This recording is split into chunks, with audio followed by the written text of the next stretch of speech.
Welcome to today's Explainer. If you have ever felt totally overwhelmed by classroom disruptions, trust me, you are absolutely not alone. Today, we're breaking down the cycle of student behavior, specifically from the teacher's perspective. Our big goal here? To build a non-judgmental, collaborative guide that empowers everyone, staff, parents, and school volunteers, to understand and actually manage these behaviors effectively.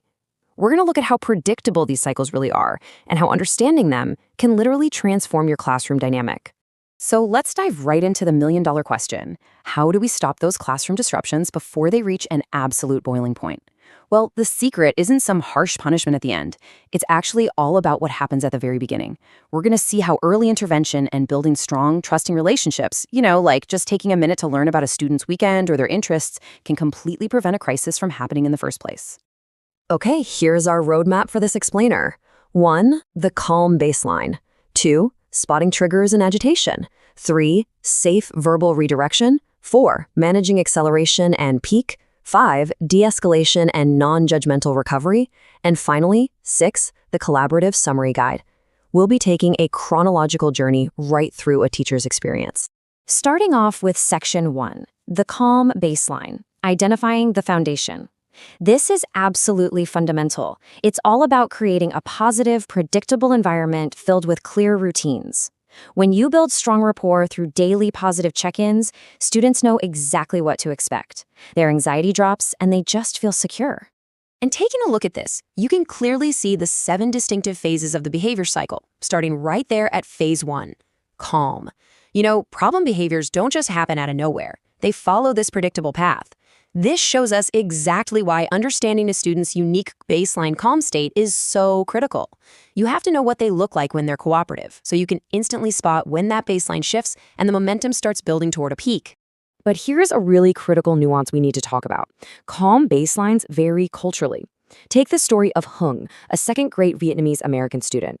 Her teacher asks if she understands the work, and Hung repeatedly says yes, even though her worksheet shows she's totally confused. Now, a teacher might easily misinterpret that as defiance or a lack of motivation, but if we look at this through a culturally responsive lens, the literal translation of yes in Vietnamese is da, which can actually just respectfully mean, I am politely listening to you.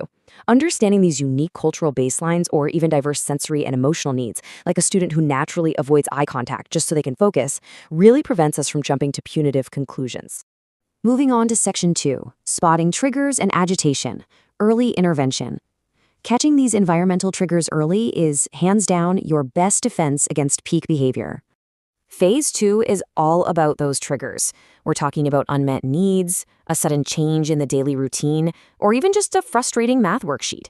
When these triggers cause a student's emotional anxiety to spike and shift their baseline, we hit Phase 3, agitation.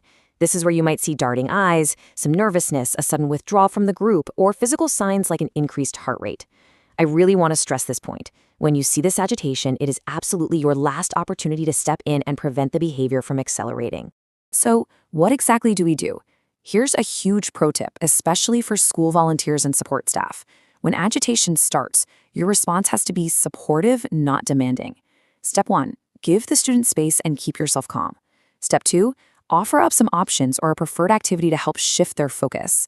And Step 3, prompt them to use previously taught self-regulation strategies. You're basically just helping them use their own tools to find their way back to calm. Next is Section 3. Safe verbal redirection, avoiding escalation.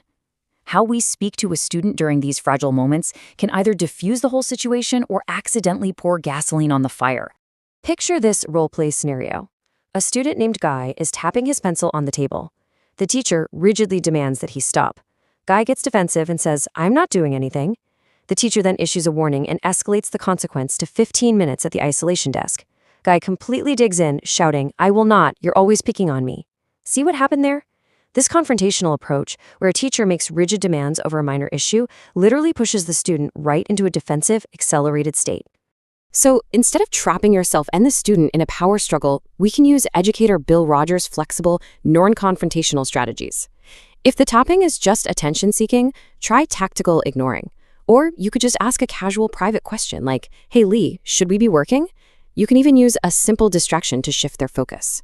The key here is to offer the student a respectful way out of the confrontation.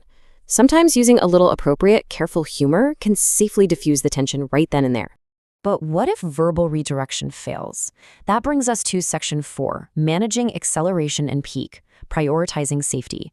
If the behavior accelerates, your entire focus has to shift immediately to maintaining classroom safety.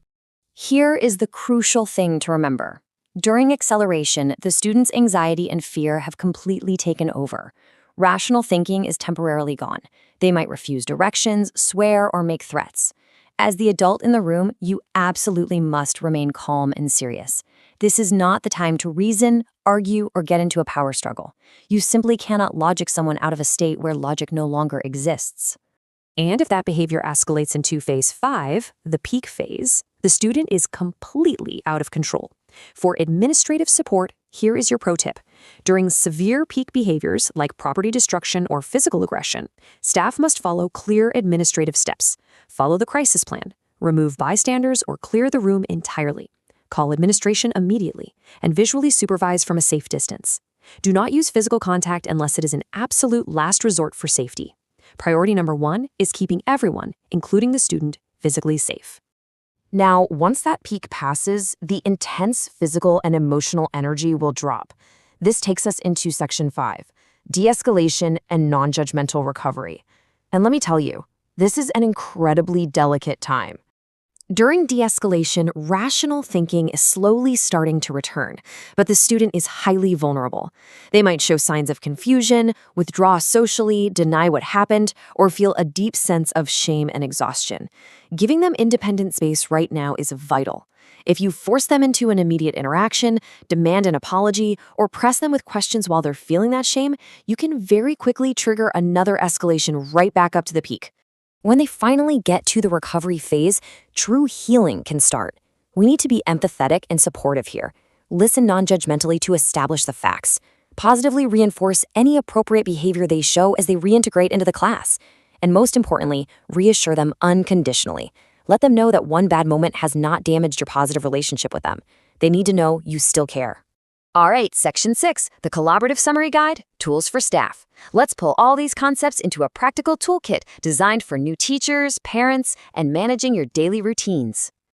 A simple daily staff monitoring checklist is fantastic because it allows everyone, teachers, aides, and specialists, to proactively monitor phase changes together. During the calm phase, you ask, are our routines consistent? At the trigger phase, did we identify unmet needs and pre-correct? By aligning your responses based on whatever phase the student is currently in, the entire team provides a consistent, predictable environment. You can use this as a printable summary sheet of the most vital de-escalation steps to keep things on track. Know that unique calm baseline. Intervene early at the trigger phase. Use private verbal redirection. Prioritize physical safety during peaks, and focus on non-judgmental relationship repair. Hand this to any volunteers or new staff entering your classroom so that everybody is speaking the exact same behavioral language. Finally, after an episode resolves and the student is back to their calm baseline, teaching teams should use these reflection questions. What specific environmental factors triggered the behavior? Which verbal redirection techniques actually worked?